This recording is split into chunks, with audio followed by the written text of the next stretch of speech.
Hi everybody, welcome back to Sunshine Soap and Candle Company. Today I'm going to be sharing with you how to make a salicylic acid and niacinamide facial wash. My inspiration for this formula came from the CeraVe Renewing SA Cleanser. This also contains niacinamide and a ceramide complex. I have 3 teenagers who really enjoy this formula, so of course if you know me, you know that when I find something I like on the market, a lot of times I try to emulate it or make something like it. In this video today, I'm going to be going over my step-by-step process and tutorial of how to make this skin renewing facial wash. And if you would like the full written recipe with amounts and percentages so you can scale up or down as you like, along with a full written detailed step-by-step tutorial and resources to where you can purchase ingredients and supplies to make this formula, please head on over to my Patreon campaign. The link to my campaign will be in the description box below for you. This one will be available at just the $5 level. If you haven't had a chance to check out my campaign yet, I really hope that you'll make 2025 your year to do that. I like to say that it's the best deal on the internet because for just $7 a month, you have access to everything I've ever published, which at this point is over 600 posts. So I hope you come on over and see what it's all about. It's a great way to connect with me and other makers as well. All right, let's get started. As I mentioned in the intro, I have come up with a formula very similar to the CeraVe Renewing SA Cleanser, and my kids really like this cleanser. I have 3 teenagers and they all are very fond of this one, and for good reason. It has salicylic acid in it, which is a great acne fighter. So it's a beta hydroxy acid with several beneficial properties for the skin. And salicylic acid is great at fighting acne by breaking down and exfoliating dead skin cells. It also has the ability to penetrate deep into the pores and unclog them, helping to reduce blackheads, whiteheads, and pimples. It's also an anti-inflammatory, which helps to reduce and calm redness and swelling associated with acne. But also, it's great for mature skin as well because these anti-inflammatory properties also help to reduce the look of fine lines and wrinkles. So overall, this is a really lovely cleanser, and we are going to go ahead and try to emulate that today. So this formula is broken down into 3 phases: phase A, phase B, phase C. So phase A is going to be my water phase. All right, so the first thing I'm going to do is go ahead and weigh off some niacinamide. Niacinamide is vitamin B3, and this helps with skin brightening properties. So we're going to weigh this out first and dissolve it into our distilled water. You could also use D-L-panthenol in place of niacinamide, or a combination of both if you want. Perfect. So I'm just going to go ahead and place this to the bottom of my water phase beaker. And then what I'm going to do is weigh off my water and get this dissolved. So there we are, all nice and dissolved. And I'm just going to set this aside. Next up, we're going to go ahead and weigh off some Cationic Guar gum. Now, Cationic Guar gum has a very conditioning feeling, and that's why we're using it in this formula, for its conditioning properties, much like rinsing hair conditioner out of your hair, that silky, kind of hydrated, conditioned feeling. So this does add to thickness in formulations as well, but I'm not using it as a sole thickening agent here, because sometimes when you do that with Cationic Guar gum or guar gum in general, it can leave your formulas feeling a little bit on the slimy side. So I'm using it in a small amount to help kind of stabilize the formula, as well as give it a very nice, rich, velvety conditioning feeling. So on top of this, we're going to go ahead and weigh out some glycerin. Now we're doing that to create a little bit of a slurry here, so it'll be much easier to incorporate into the water. I'm going to go ahead and mix that up, get that well combined, just sort of creating a bit of a slurry. If you try to add the guar gum straight to the water, it's going to clump up and be super hard to hydrate.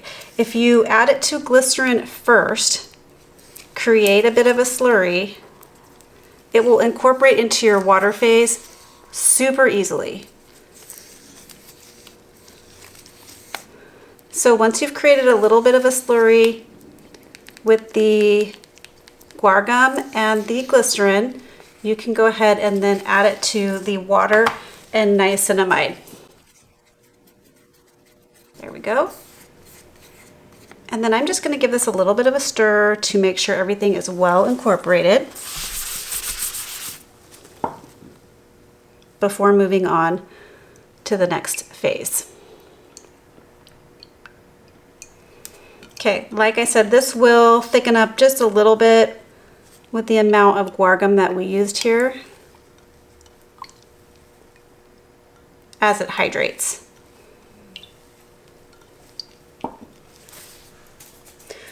So the next thing we're going to do is go ahead and weigh off some Polyquaternium 7. Polyquaternium 7 is another cationic ingredient that adds to the conditioning properties of the formula. It's also an emollient and like a refatting agent. So that's why I'm using it here, just to give it more of a luxurious, velvety, silky skin feel. You could use more glycerin here if you don't have any Polyquaternium 7. Just know that whatever you do use to substitute will change the formula slightly. So you could use more glycerin, or you could use honeyquat, or maybe even a little bit of Lame Soft Pro. Just know that it will change things like pH and maybe viscosity, and also a little bit how it feels. So I'm adding this one in. A little bit goes a long way with this ingredient. I really like it. It's an inexpensive one and makes your surfactant-based systems just feel very luxurious and hydrating.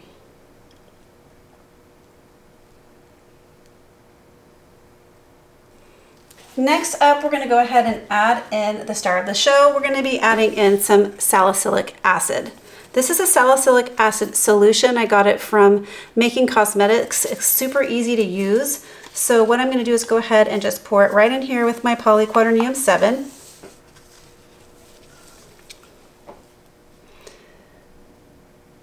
And again, you don't have to use a whole bunch of it to get the benefits that you're looking for. And adding too much of this could lower your pH too much, making it irritating to your skin. So play around with it. I'm using it at a relatively small rate, and it brings the overall pH of this formula to a perfect like 5.5 range. Okay. And then next I'm going to go ahead and add in some dragon fruit extract. Dragon fruit extract has some great kind of like alpha hydroxy fruit acids in it that also is going to help to slough away some of those dead skin cells. You could use any sort of fruit extract you might have. I'm choosing dragon fruit today. So we're going to go ahead and add this in. This one is a rather viscous one. There we go. And then to this, I'm going to go ahead and add in my essential oil blend. I'm using a combination of rosemary and lavender.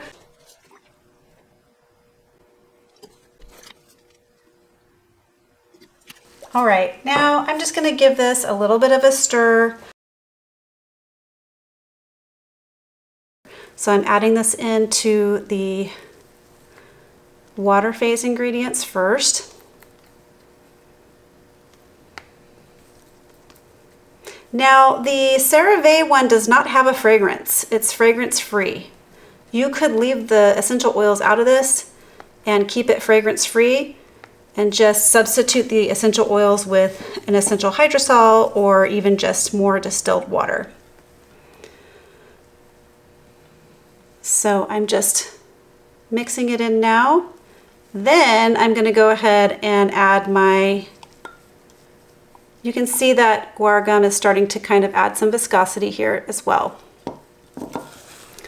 So next I'm going to go ahead and weigh off my liquid germall plus preservative. All right, there we go.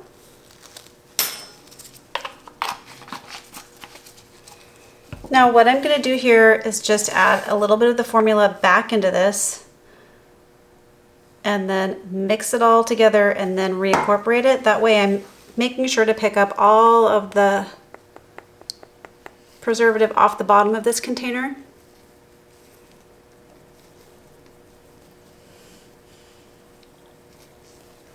Then adding it back in.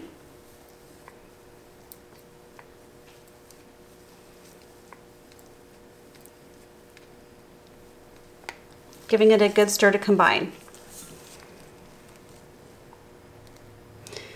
Now we're going to go ahead and add in the surfactants used in this formula. I'm using a combination of Cocamidopropyl betaine and foaming apples today. You could use just Cocamidopropyl betaine if you don't have the foaming apples, or any combination of surfactants that pair well together and work well together that are gentle and plant-based.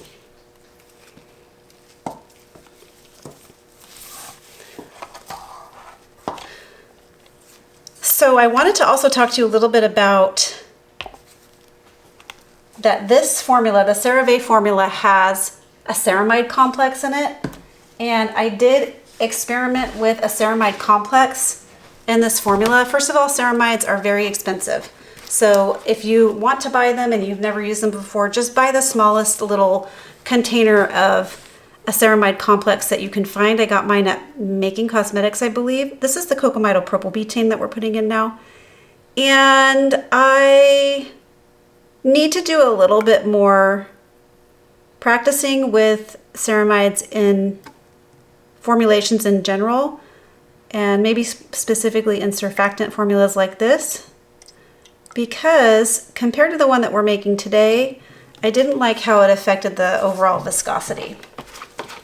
It made it a little bit looser, and I feel like it was kind of contributing to a little bit of separation of my formula, so I need to figure out more how to use that before I share any formulas with it.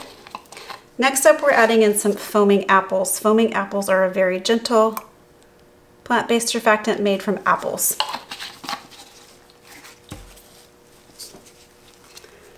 So just giving this a nice stir. So the ceramides, if we were able to add that in, the ceramides are great for like helping to protect the skin barrier. And so not totally necessary for a formula like this, but if you're being more true to the formula that I'm trying to emulate here, it does have ceramide. So I need to figure out a way, do a little bit more research and practicing to figure out how to incorporate it. Also, this formula is pretty clear, and I noticed after I add the ceramide complex that I had, my formula went pretty cloudy. And so when I backed off of the ceramide complex, I got a very clear, way more homogeneous, a super homogeneous clear formula. So I'll show you my finished one in just a few minutes here, but now we have a fairly clear formula here. And the last thing we're going to do is go ahead and thicken this up with a little bit of liquid crothix. And see, the viscosity is just sort of, it's thicker than water, has a little bit of bounce to it from that guar gum, but it's not thick enough for like a traditional face wash feeling. And I'll show you the difference between mine and the CeraVe one too in consistency. They're pretty similar. So we're going to go ahead and add in a little bit of liquid crothix. A little bit goes a long way for this formula because the main surfactant is Cocamidopropyl betaine. And Cocamidopropyl betaine works very well with liquid crothix, and liquid crothix adds a little bit of emolliency to your formulas. And that also just, you know, boosts the overall skin feel and spreadability. So I'm just giving this a stir. With the liquid crothix, this is an as desired up to 8% of your formula ingredient. So you just add in, you stir it, you give it a minute to really incorporate before adding in more, and then test your viscosity before adding more. All right, I'll bring you back when I've brought this up to the proper thickness. All right, so we have a beautiful viscosity here. I'm gonna demonstrate what that looks like for you now, but this is very similar to the CeraVe one. Very, very similar. So I wanna stop here on adding any more liquid crothix because that guar gum also may thicken up a little bit more as the hours progress up into 24 hours from now. So this is perfect. So what I'm gonna do is go ahead and put it into this big syringe. I have a little adapter tip on this syringe because we're gonna be adding it, we're gonna be putting it into this squeezy container here that has a tiny, tiny opening. So we're gonna go ahead and just pour it into this large syringe. I don't think it's gonna take the whole formula. So then it has a little plunger top here. These are just like that.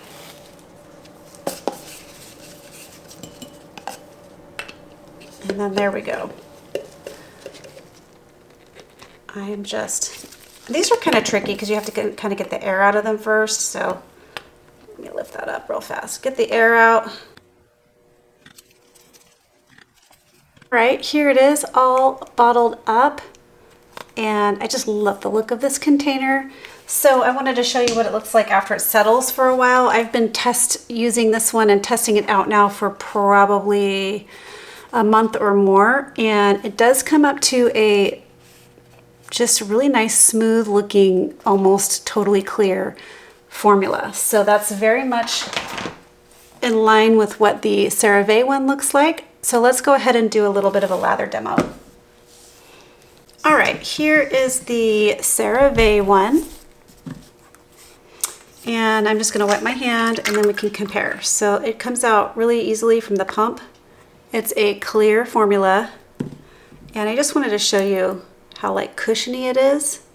Has a really nice gel-like, cushiony, conditioning, soft skin feel to it, and it becomes creamy. This one becomes creamy in your hands.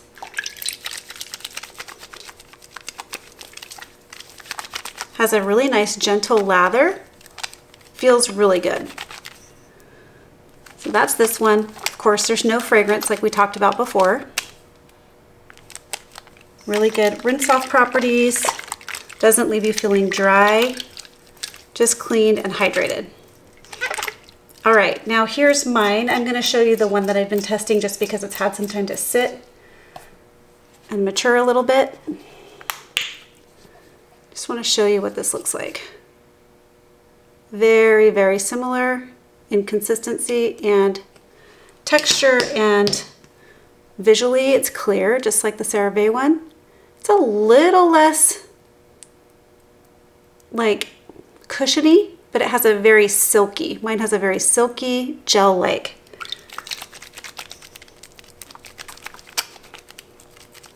And mine also turns creamy looking on the skin. It's got a beautiful, gentle, hydrating. The lathers are very similar. I would say mine is a bit more bubbly, but has a really, really nice, similar skin feel. Just feels hydrating, cleansing, luxurious. All right, everyone, that is how you make a beautiful salicylic acid and niacinamide facial wash. If you like this video, please remember to give it a thumbs up. Leave me some comments and questions below. That really means a lot to me. It helps my channel out. Share this video with a friend, and why not subscribe to my channel? All right, everyone, catch you on the next video. Bye. Keep shining.